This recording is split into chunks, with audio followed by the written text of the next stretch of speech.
దేవుడు అంటే మనకు చాలా చీపు. దేవుడు అంటే సామాన్యుడు అనుకోకండి. దేవుడు అంటే మనం కూర్చోబెట్టిన చోట కూర్చుంటాడు, నుంచోమంటే నుంచుంటాడు, వెళ్ళిపోమంటే వెళ్ళిపోతాడు, మనం ప్రార్థన చేస్తే వస్తాడు, సి అంటే పోతాడు. దేవుడి గురించి మనకు బాగా లోతు పెడుతున్నాం. అందుకే మనం రూపాయి కానికేస్తే తీసుకునే ముష్టోడిని లెక్కేసినట్టు లెక్కేస్తాం. దేవుడి గురించి సరైన అవగాహన లేదు మనకి. ఆయన లేచి నిలబడితే గాలి సముద్రం కూడా భయపడతాయి.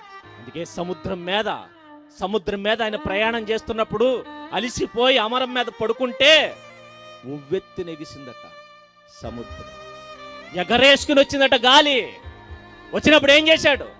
శిష్యులు కంగారు పడుతూ లేపితే కన్నెర్ర చేశాడు. ఎందుకు వచ్చాడు?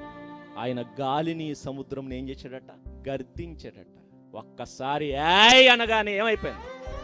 సముద్రం సైలెంట్ అయిపోయిందట. తుఫాన్ ఆగిపోయిందట. ఎవరాయన? తుఫాన్ని సైతం ఆపేసేంత దమ్ము కలిగిన వాడు.